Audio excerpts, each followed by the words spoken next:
talk maturely. That's it. Thank you so much, sir. Just before we get into this question, I think I would just want to chip in something that you can also comment on. Because one of the things that I think the foundation of, in my opinion, I think the foundation of why we are where we are in a relationship is based on two sectors. Number one, the entertainment sector, what people see and watch on social media, and what they watch on screen, and then some of these relationship conferences, the kind of conversations that they allow people to express. Like some people will say, if a man cannot marry you for who you are, then he's not meant to be with you. Now, if I have to marry you for who you are, if you are someone who is arrogant, that means I have to marry you for who you are. If you are someone who is lazy, it means I have to marry you for who you are. And they bought those kind of perspective, and they feel that if you cannot deal with me based on who I am, then it's not going to work. So how do we address those kind of perspective amongst people, because they begin to feel entitled and they make statements like, after all, I was like this when you met me, so if you want me to change, you have to cope with me, you have to be patient with me, things like that. So how, in issues like this, how do we address it? You know, one of the problems, I said it the other day, that is we have identity crisis on the earth, and that's the problem. If we can solve identity crisis on the earth, we will be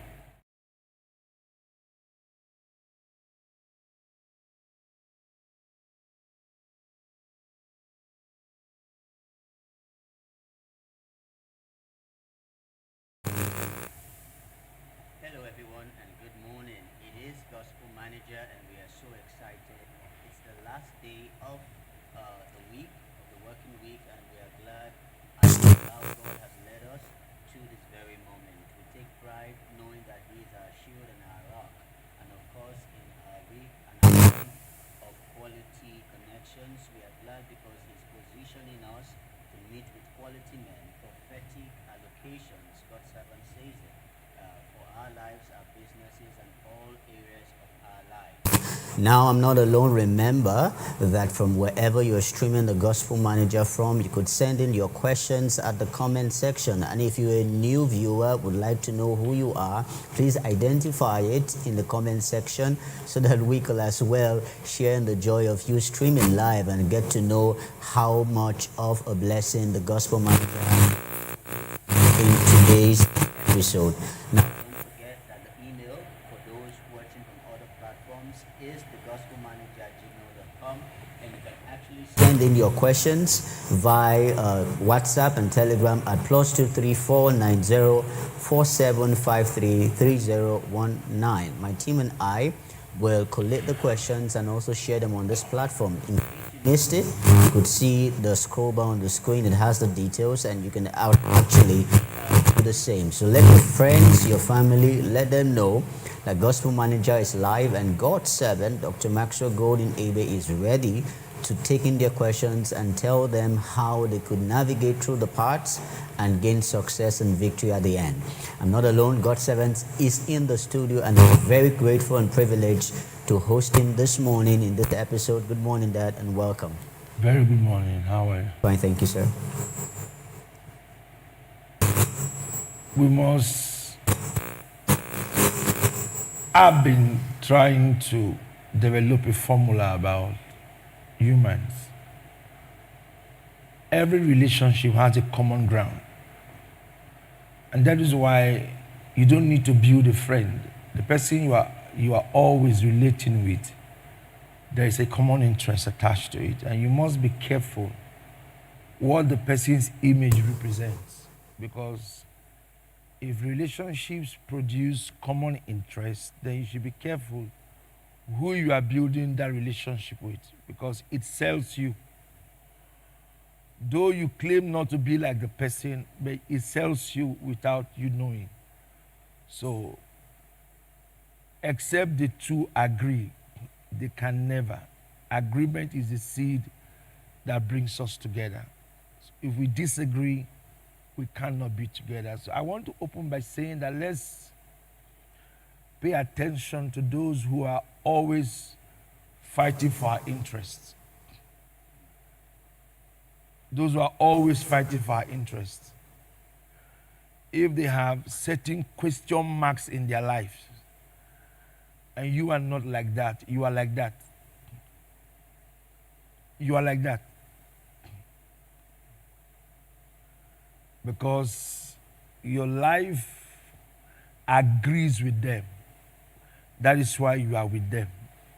If your life does not agree with a proud person, you will resent the person. If you don't agree with a liar, you will see yourself resenting lies. If your life does not agree with a certain attitude, you will be uncomfortable with that person because it is a nature in you. So something that is in you will pique interest of what's in another man. And then that is where common interest is built. Let's be wise and be careful that the thing you appreciate is who you are. The thing you accept is who you are. The thing you look at and admire is who you are. The person you love to stay with is what you are. Because we are products of what we pick interest on. Common interest is not because I love you. Because there is something about you that attracts me to you. So I'm with you, not minding what anybody says about you. Because I have something in me that connects with you. Let's make sure whatever we do, we have the right people with the right image at every given time, keeping us our common interest circle for the sake of tomorrow. Tomorrow, you only believe that tomorrow will come. I'm going to end by saying this, but you don't know how it will come. And that is why whatever you do in life, keep an image for yourself that does not sell you negatively. So that in case we meet in 10 years, I can easily say this guy is who he is. And I was blessed making part with him. God bless you. Thank you so much, sir. God's servant in a sermon some time ago says to us that you are as good as the company you keep. So we must pay attention to those we have around us. And as he has said, when those around us who fight for our interest, when they have question marks in their character, attitudes, and even motives, let's begin to watch at them and then distance ourselves from them, because like he said also, that we are like them. And so be conscious of those who are in your space and in your circle. Now we move over to the questions for this episode. This one came on Monday whilst the Gospel Manager episode was offline. And so I'm going to read it. It says, "Good morning, sir. My name is Olivia from Benin. I have a male friend. We are not dating in quote unquote, who constantly corrects every mistake I make without considering how his words affect me.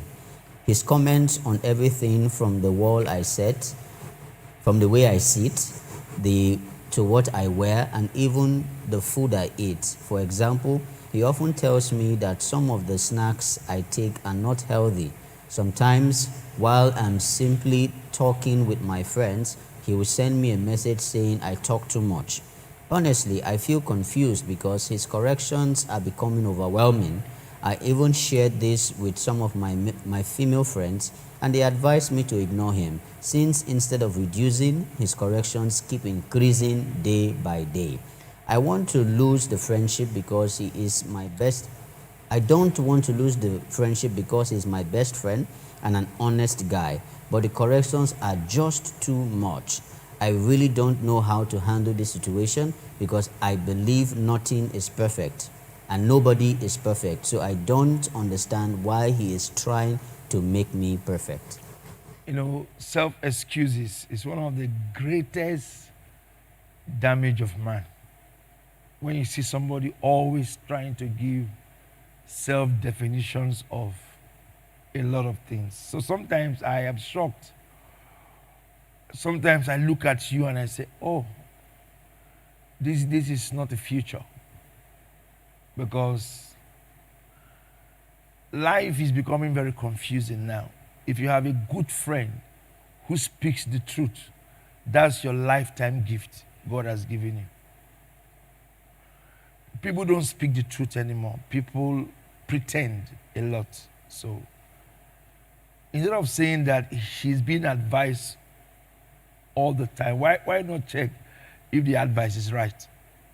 What I should be hearing is if the advice is correct. If it is correct, then you have a gift around your life. Use that guy and correct the mistakes you have now before you get into marriage. That is a God-sent man to prepare you for a healthy home. He is not dating you. He does not need anything from you. He just loves you and wants to help your life. And he's speaking the things that you do that he feels. And you know too is bad. You know that it's not good. Somebody is telling you that stop eating certain things. It's not good for your health. Is that supposed to be a problem? You talk too much at this level. Reduce your talk. Is that supposed to be a problem? You see, it's a poor mental reasoning that brings you to that place of argument. So young lady, accept the teacher, appreciate the teacher, and encourage the teacher to teach you more. So one day you are going to grow out of that school and become the best gift of somebody's life. Because remember, every preparation is for some other person's life. The child you train in school is for some other person's family. The person you help is some other person's life. So sometimes we don't understand that the things people correct in your life will become the benefit of some other person's peace. So what you refuse to correct today will become the nightmare of another person's life. So if God has blessed her with that kind of a gift, let her take advantage of it and make good use of that gift and become the better version of her life. And let nobody tell her to lose that man. That's a good man in her life. And let her be willing and be open to take more guides from the young boy. And the best will be for her in the future. Thank you so much, sir.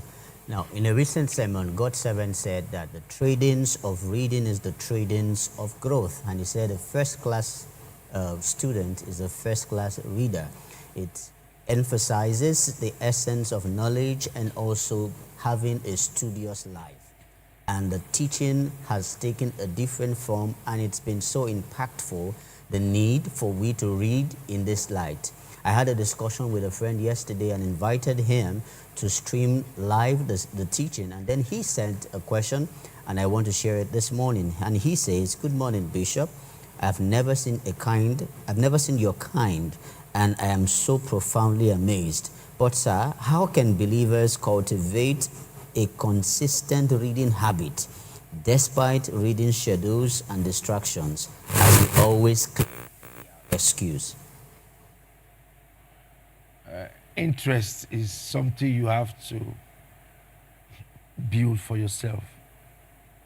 And if you build interest properly, doing the right things all the time will always be part of your life.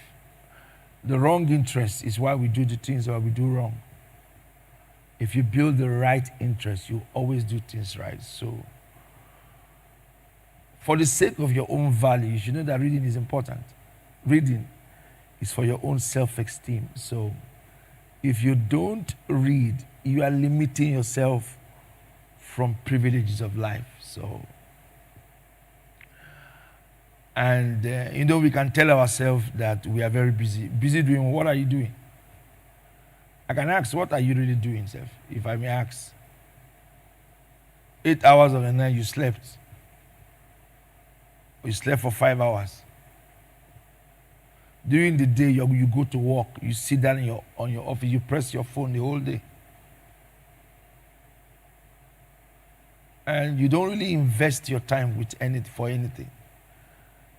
You don't have new development. I was asking somebody, what is your recent cooking recipe? What have you developed yourself as a cooking recipe that nobody has? The person was looking at me like this. I said, no, what's your recipe? The recent recipe that you have developed yourself to add to what others don't have. The person was looking at me. I said, see, this thing about life, there are too many fishes in the sea, but it's a shark. If it comes, everybody shifts. There are too many beasts, but if the lion appears, everybody shifts. Why are we trying to live very ordinary lives? Very ordinary lives. And because we are not developing systems through knowledge that will aid us to do better. So knowledge is not just for you to improve, it's for you to be advantageous in life. But what you spend your money for tells me how far you're going with life. So when I ask you a question about your money, how you used it, I just tell you how far you're going with your life. I can't see myself in this life buy a shoe for myself and wear it for 10,000 naira as I am. Is that supposed to be a problem for me? No. No. I cannot. For any reason, I cannot do that. But I'll buy a book of 50,000 naira and keep it in my bookshelf. You don't produce by what you wear, you produce by what you read. Productions is a product of what you have read, not what you wear. And people are so interested in what they wear. What you wear, how you look. And remember, how you look will bring the people of your kind. But what you take in will bring the people of your class. Let's build class, not kind. We are not building class, we are building kind. Build class, not kind. It is the class that will improve your kind, because your kind don't improve your class. So reading is so important that we must read. Make it a point of view that you read something every day. Something every day is added to your life. Every error is limited knowledge on your part.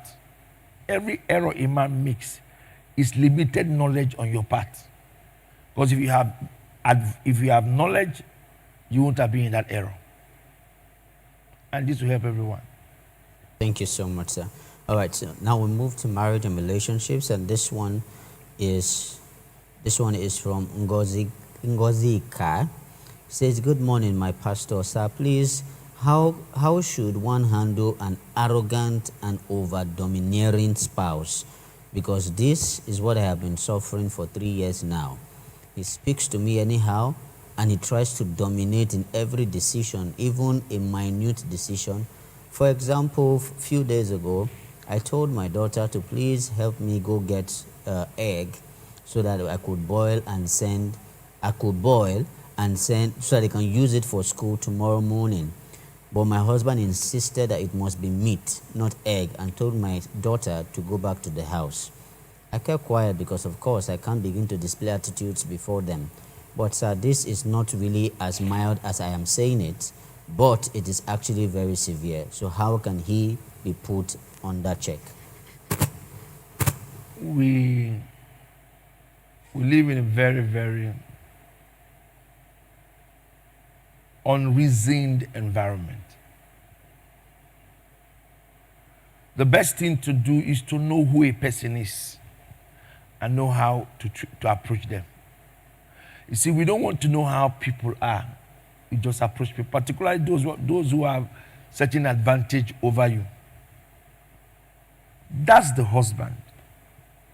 You understand? And you know him.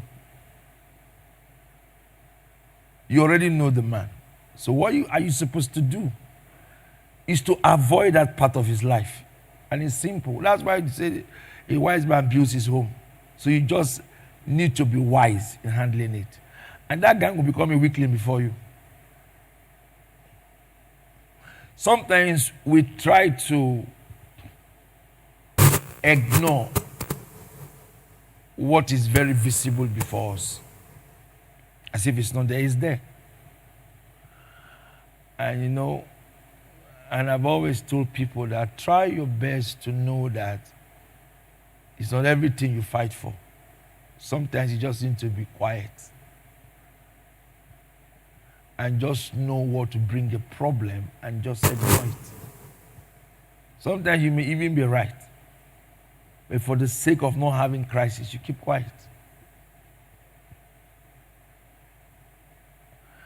Because behaving well does not make you stupid, it makes you wise. So you see, when she understands that's how the man is, she should bring another method to deal with that same man, and he will stop doing that to her. He will not be seeking her opinion over things, because she's not coming confrontationally, but she's coming with an opinion that he is the head, but I feel this thing can be done this way. Not with anger, not with aggression, but with a sense of honor. And the man will say, okay, so my honor is there, but she's making a point. We like to express ourselves. People should know that we have authority too. I see that in places of work. A junior worker is challenging an officer who is superior. It's just, that is the problem. We don't know that challenging leadership is an attempt of ruining your own quality. All my life as a pastor, I never challenged the superior boss above my head. All my life.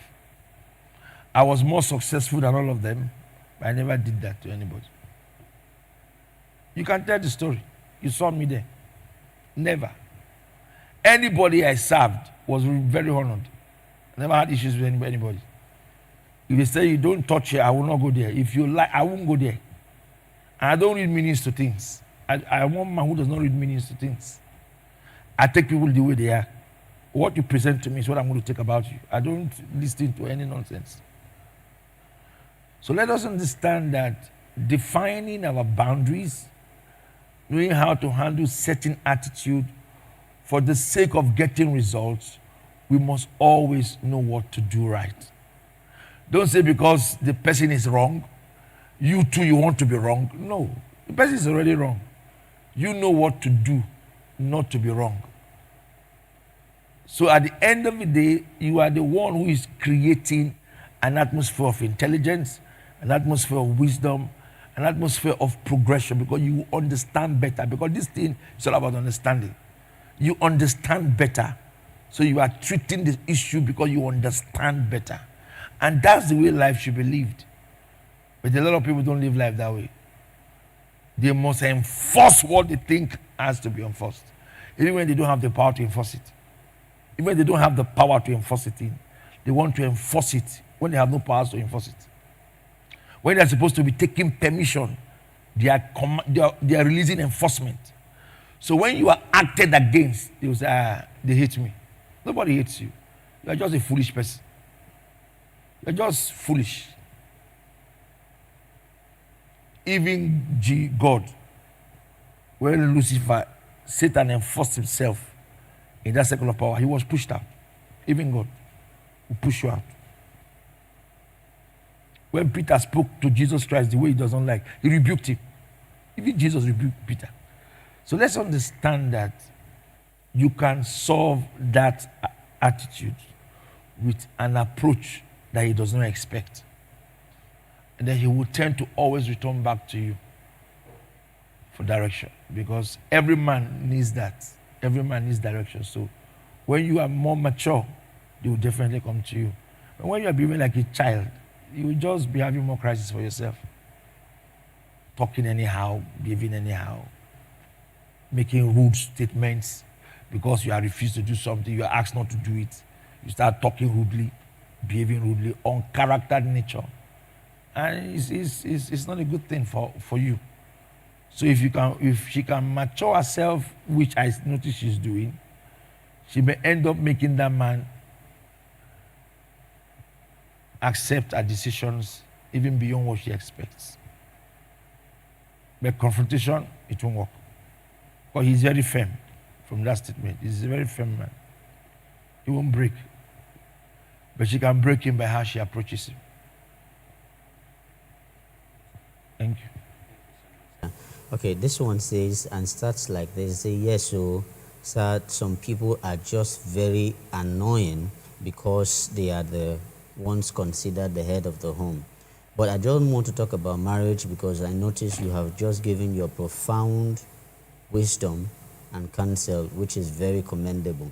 But sir, how about this case where you once were very highly temperamental, you had anger, you had so much of people talking hate about you, but over the years you have come off it, but now people tend to override you and you have been silent for a very long time, and one of these days it went so severe that you just had to react, even though not overreact, and someone walks up to you and say you have temper.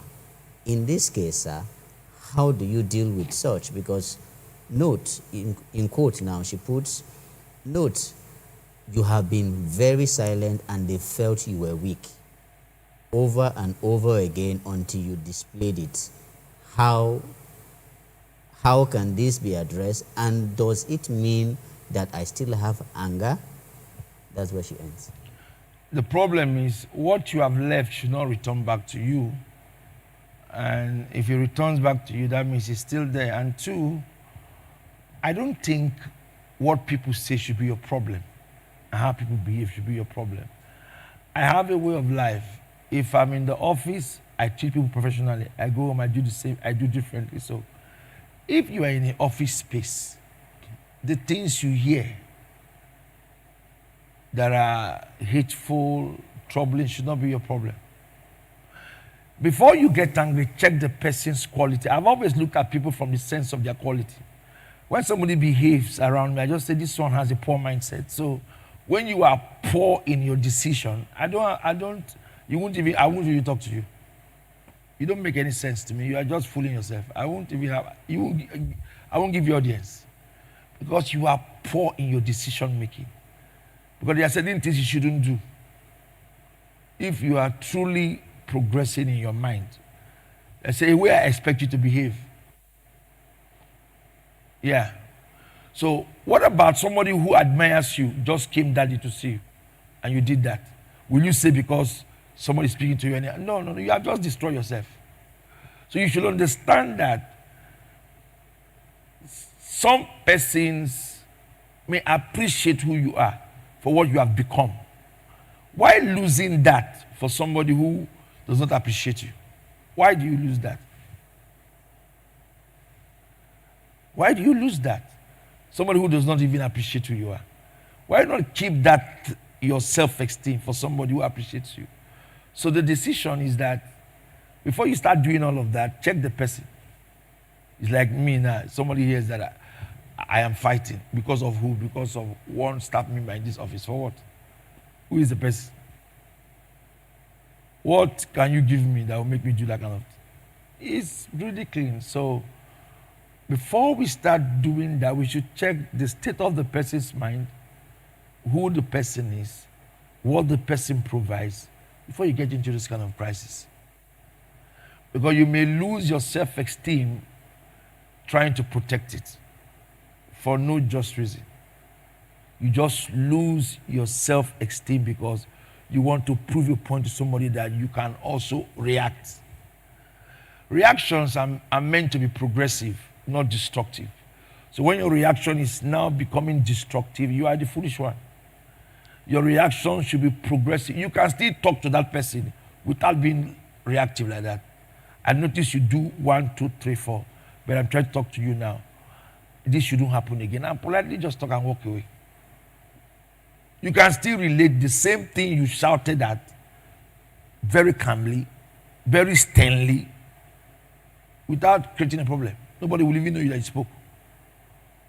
And you have passed your message. But you said it in a way that the person knows that you're serious. But you did not create a problem. Because you know it's a working environment. So you don't want to look like a nuisance in the place. So you manage yourself and spoke right. So you can't do everything you want to do correctly. It's just you that is forgetting that If people are here, don't come here with them. Somebody asked me a question one time. How do I feel? Somebody did something. I say, the person that did this thing, I gave the person the value. I'm the one who brought the person to my level. You understand what I'm saying? I brought this person from where he is to my level.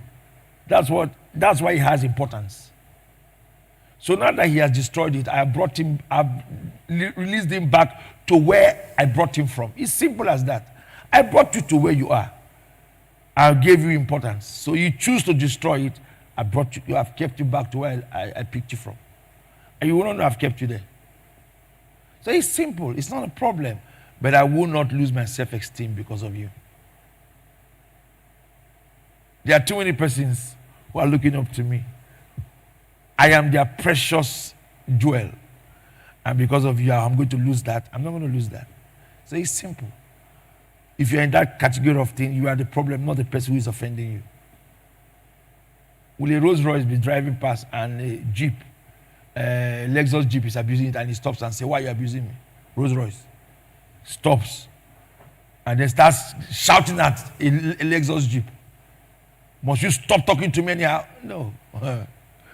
The Rolls Royce should drive quietly and just pass. He is Rolls Royce. He is quality. He knows his value. He does not drive anywhere. You drive everywhere. If he's parked, he's cared for without commanding respect. He commands respect willingly. So you either be a Rolls Royce human and don't allow a Lexus character to come and destroy your life, so that you keep your dignity all the time. Thank you. Thank you so much, sir. If I have the privilege of also asking this, but before then, I saw a question whilst you were reacting to this question, and the person said, "Sir, some people are terrible human beings. Sir, do you know that I have actually sat one and also spoken politely to this individual about the traits that I have seen him on others and that he has done to me? Sir, you won't believe that he warned me never to try it in my life to speak to him in such terms and walked away." Now, in this case, how do you handle those sets of persons, even though you try to be polite at them? But in all honesty, sir, some people need you to react before their sense will adjust. Now, that's her question. Now, my own question will be on the other side of the coin. There are some people that when you interact with them, they will tell you that that's who they are. They can't change it. They've tried to change it, but it's not changing. And they've accepted that that's who they are. Now they have come to the point that they don't care what you say, whether you think that they are reacting, they just accept that fate. So how do you change those persons? You are not meant to change anybody. You can't change any man. Change is a personal decision. Change can come through circumstances. Allow them. Time will tell. I don't convince people anymore. That's what you want to do. Go ahead and do it. It's time that will tell in your life. Time will tell in your life now. You're not in a place to change anybody. Just if you are a superior, rebuke and correct. That's your business. You're a leader. You have to rebuke people and correct them and be an example. That's what a leader should do to people. But changing them is not in your place to change anybody. So I don't care if you spoke to the person and he was angry. That's not your business. How they react should not be your problem. You react well. You, who is offended, react well. Because it's your action that matters, not theirs. How you behave should be your concern, not how people behave. How I behave is my concern, not how anybody behaves around me. So whatever you do is to yourself. That's why I don't ask people certain questions. I don't ask people certain questions. No. I won't ask you anything. I'll just be looking at you and be laughing at you because you don't have sense. My kind of person is in your life, you're behaving this way. I won't ask you anything. I'll just keep quiet and be looking at you. Because I know my quality. I know I can help you. And you choose not to be helped. So I won't bother myself about that. But saying that I will spend my time and be thinking and be worrying myself, no. Your behavior is your choice. I can only come to tell you what I feel you need to do. But to go back and change is your choice still. But I will not be bothered about your actions when I try to correct you over it. If you are under my control, you either do what I say. My own is that I won't bother how you think about it. You will either do it. If I'm your leader, you will do it. How you feel, I don't care.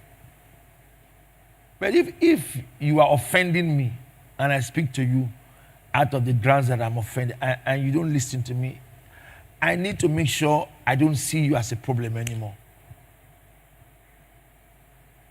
I won't strive with you. How are you? Fine. Take God bless you. Finish. But saying that I'll be troubling myself over you, I won't do that. Because distractions will always come to your life, but how you manage them is the best part of you. So manage these distractions that they don't distract you from who you are and for what you're trying to achieve in life, because they will come. And they will not come through the air, they will come through humans. Humans are the distractions we have in life. Sometimes through conversations, sometimes through actions. So you must know how to deal with these things. Don't be a child. Deal with these things with so much of maturity. Somebody wants to ask me how old I was. That was 10 years, 20 years ago. You know why? There was a crisis, a heavy one, and the person used my name wrongly. So when I heard it, I just laughed. As the person came, I asked them to go and get food for the person to eat. The person ate. I gave money to all the team members that spoke against me. So the person who told me the story was looking at me. I was scared. I said, you know why I did that? To tell them that I'm superior. I'm better than you 1,000 times. I can't come down to your level. So you have the right to manage your emotions. Silas, I cannot tell you how to feel. No matter what I tell you, is what you accept that will work on you. So I can't tell you how to feel. You can decide not to be offended what I said, no matter how I said it to you. You can decide not to be offended. You can just say, okay, sir, I've heard. And leave here and be smiling. You can leave here and be offended. So the choice of emotion is in your hands.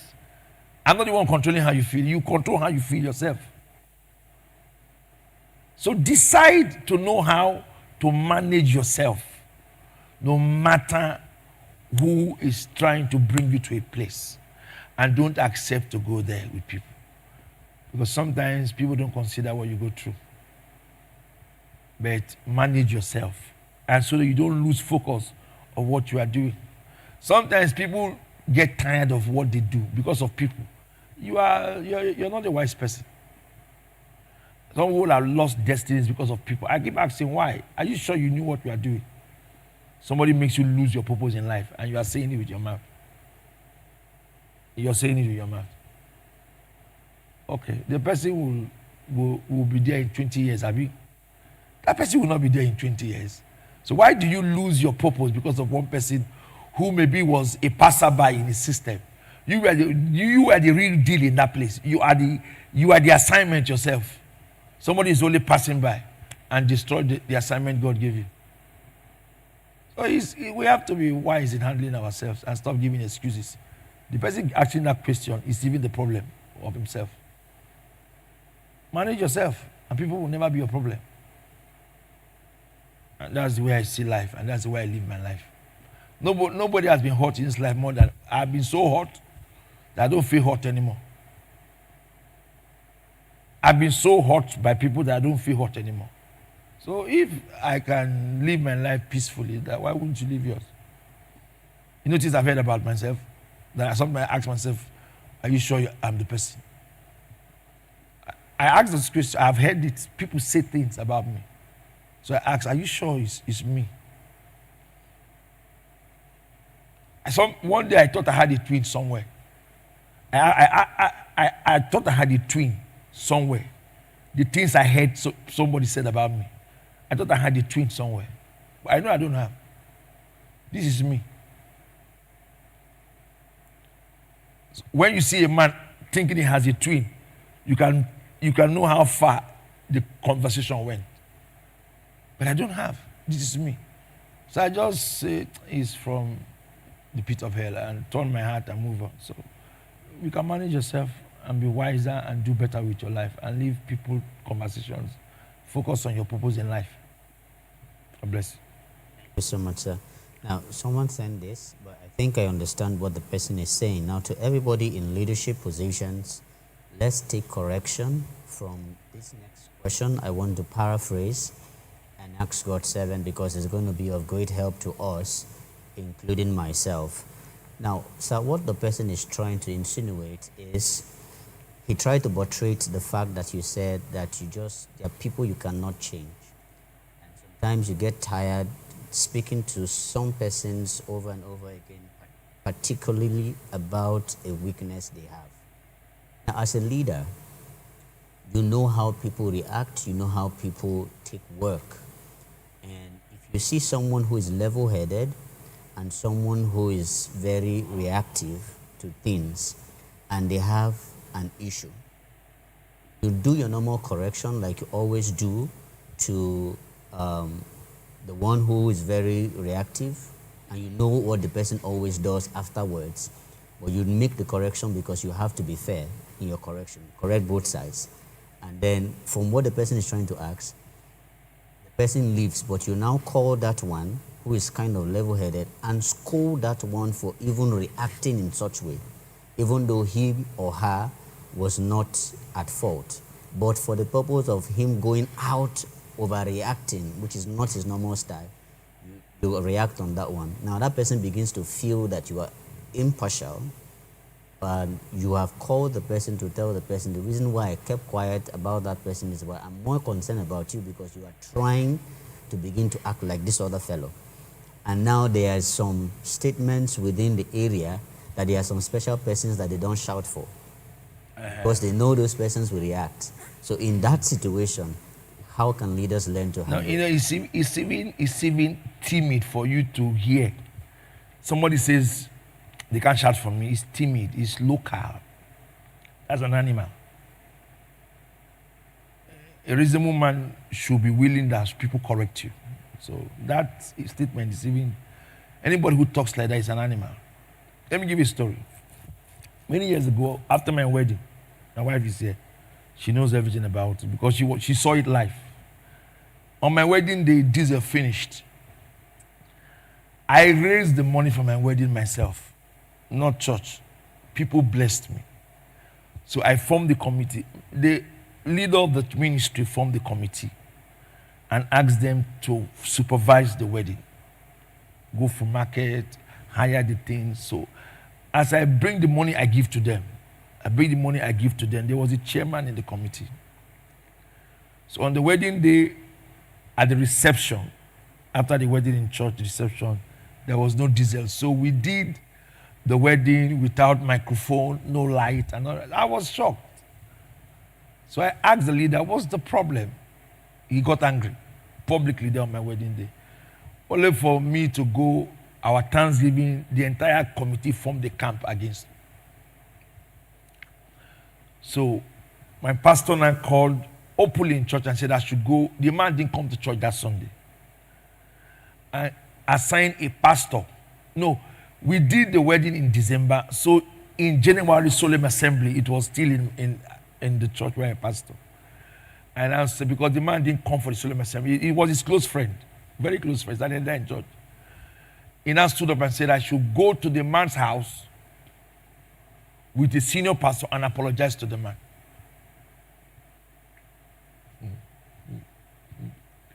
Who is at fault?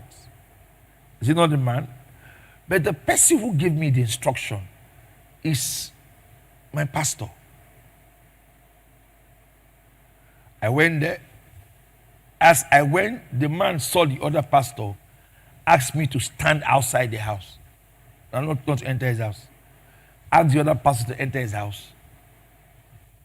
The pastor was talking to him when he came out, and I said, I apologize, sir, for whatever misconception you have about the situation. Forgive me. And he said he does not want to hear. So I walked away, and the other pastor saw I've apologized. So when we returned back, the senior pastor spoke about it.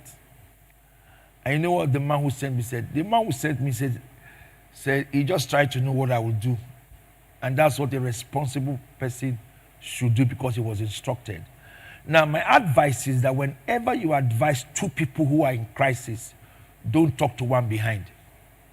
Say everything you want to say before the two of them and end it there. Don't do any, because if the person is not mature, don't give that person that privilege anymore.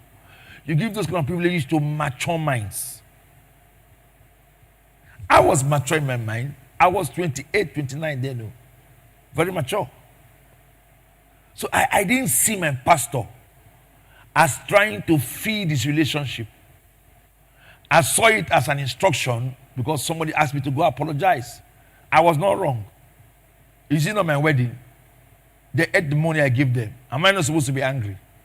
But I've done the wedding. I married my wife. What's my business? The woman I love, I married her. We're together. We're living our life. So what will I be killing myself for diesel that was not there? And keeping enemies for what is not necessary. So I left it. But the truth is, if you advise people privately who are immature, they will create more problem in that council. They will go and misinterpret you and feel privileged and use it against the other person you didn't talk to. So I have a pattern. Talk to the people at the same time. What you will say to this one, say to this one. Let both of them hear it. And when they go, don't talk about it. When they leave, you don't talk about it again. End it there. So an immature mind will not use that privilege against you. I've seen people use certain things against me. But the good thing about it is that I spoke to them before them there. But they still go and misinterpret me. They go and misinterpret me. So if, as genuine as I am to everybody, somebody can go and sit down and misinterpret me. Are you following what I'm saying? As genuine as I am with everybody, even to the gate man. Somebody can sit down and have a notion about me. Then it tells you how people are. So don't give yourself that room of saying that, you would have done better now. You would have behaved better now. No. Say it before the other person. You are supposed to be more mature. Why are you behaving like this? You would have behaved better. And whatever you hear outside that, you said it in the front of both parties. So you don't need to go back to explain yourself because you made a correction, you didn't take sides. And I hate taking sides. I just don't like it. What am I taking sides for? Am I afraid of you? I keep asking, am I afraid of you? Will you flog me that I'm taking sides when you are wrong? So those ones are for people who have interest behind them. I don't have interest behind anybody to hide. So do what you know you have to do right before people. That personal advice later on is not necessary. Because they will misinterpret you and go back and create more problems for you. So this will help. Thank you so much, sir. All right, this one says, good morning, Bishop. Sir, please, my own question will be, how do you lovingly handle difficult in-laws without tearing down your marriage? You have to put people in their place. There's nothing like lovingly. First, put people in their place. There are boundaries every marriage must have. You can't call me on phone and say, my wife will see you now because you are my father or mother or brother. You won't do that. No, you won't do that. No. So there are boundaries every home should have. You are my father. And I have a home. For example, I took a child from you. The child is living with me. And you're relating to that child. And you're not talking to me. You know what? You know how I see you. You're an irresponsible parent.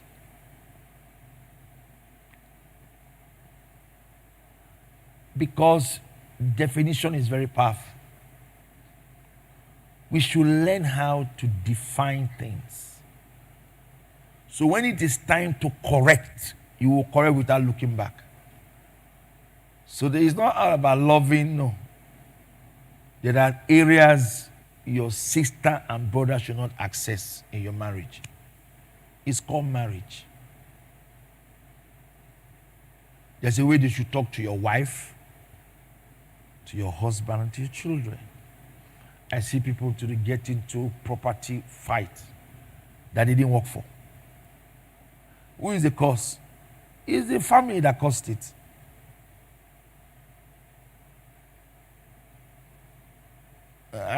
So the easiest way to build that first is from the day one you get married, define your marriage. This is how we're going to live here. And then both parties are aware. And please relate it to your both families. So they know. So people will respect standards. I keep saying that when people see your standard, they will respect it. When you're not compromising with people, they will always respect you for that.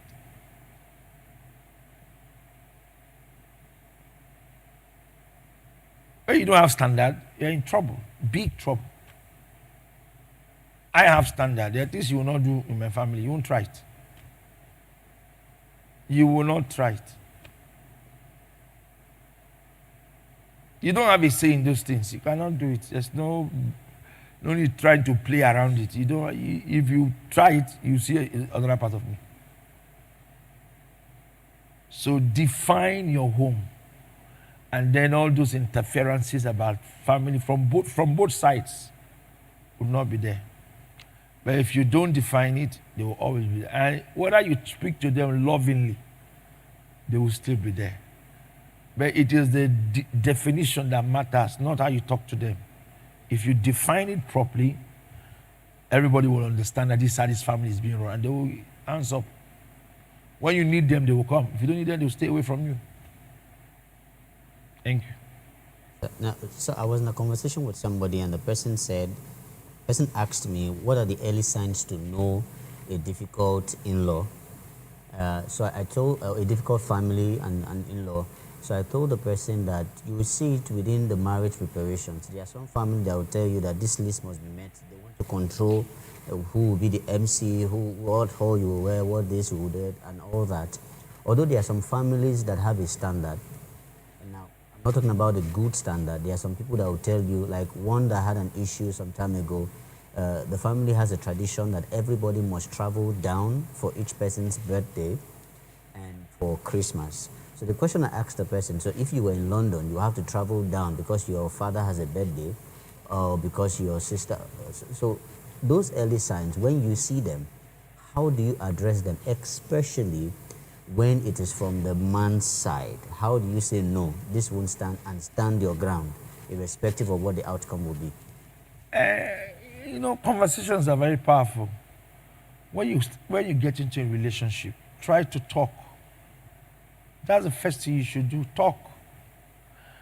In your mood of talking, you'll get to know where your spouse's interest lies. So, when you notice that, you ask the question, is this what you would do when you are married? You ask. And when he speaks, you can tell. You don't need anybody you don't need a vision. So I've always said, any mistake you see in marriage was there when they are dating. They refuse to see it. It's always there. So errors are always there. And that's why I'm not shocked when people behave, because the signs are there. You are displaying the signs. The day you have courage, you do it. So the signs are elementary signs to show that it's there. The day you become full-blown, you act it. So that's how it is. There is no bad family or good family. It's the couples that are the problem. What you give out is what people receive. What you give out to people is what they will take from you. If you get married, you're preparing for marriage or you are dating, and then the family has a policy that the girl does not stay after 7. That's the family's policy. and you like the woman to come and stay overnight, you're not looking for trouble for that family. But that your partner should let you know that's your family's policy. But when you get married, the family will not do that to you again. You now need to build your own policy that the family should follow. So telling me that I should leave America to come for somebody's birthday, it's not going to work. See, this tradition is not going to work for me. And it is known before you even get married. It's not going to work. A man in a certain sect called Jehovah's Witnesses, they tell you we don't do birthdays. So before you marry that kind of person, you should be willing to know that they don't do birthdays. He said, no, I'm okay. So if you now accept and get later trying to complain, you are stupid as long as I'm concerned. So these things begins with you. You know, when my sister trained me, so she's like a mother to me. Nobody's against that. But she should not come to your home when she likes. Look at me. I've raised children who are not my biological kids. I have never entered anybody's house uninvited all my life. I've never even asked them, how are you living in your marriage? One day. That's your business. If you want me to get involved, I'll get involved. If you don't want me to get involved, I'll leave you. But that's your choice to make. That's not me to control. So what you define in that relationship is what your family takes from you.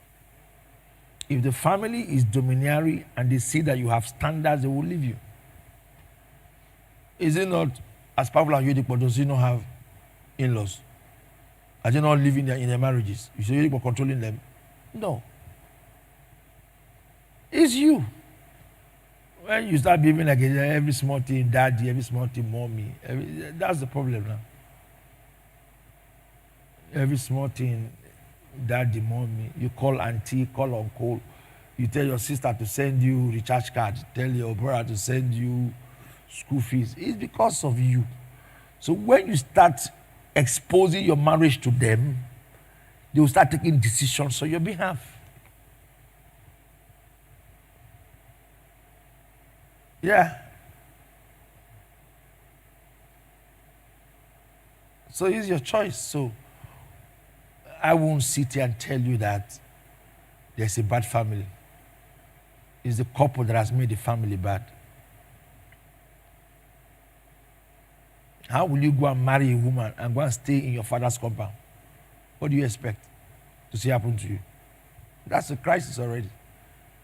Your mother lives in a place, you're a man, your mother is in the same house. You now marry your wife and go and stay with your mother. What do you expect to see happen to you? That decision was even wrong for the first place. You don't do that.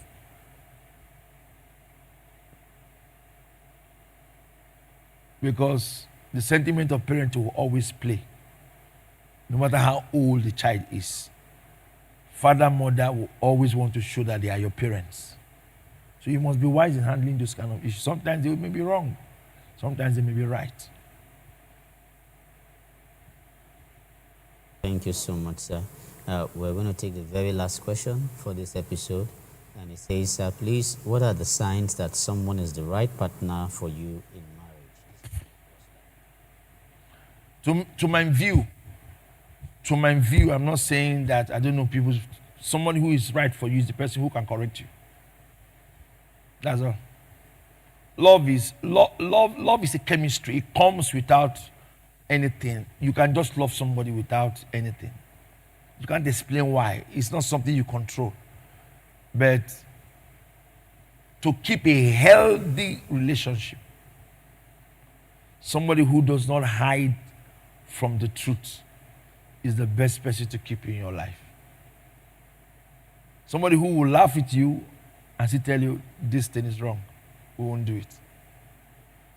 That's the best gift you have. Somebody who can accept your excesses but still tell you you goofed here. And is boldly telling you to the face. That's the best thing to keep in your life. But today we don't have them anymore.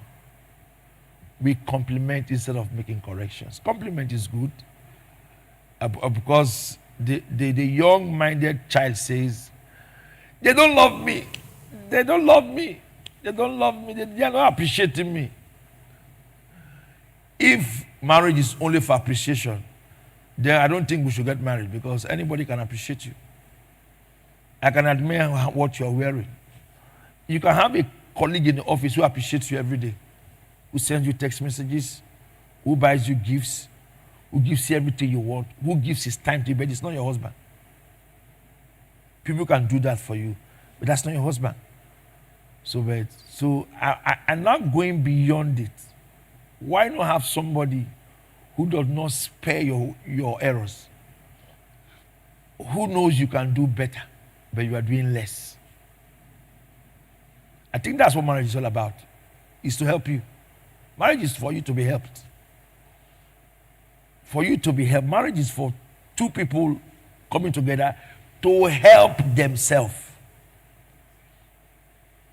That's what marriage is all about. So if you want to be helped, allow somebody who loves you to help you and kill the evil in you and bring the best or the blessed in your life.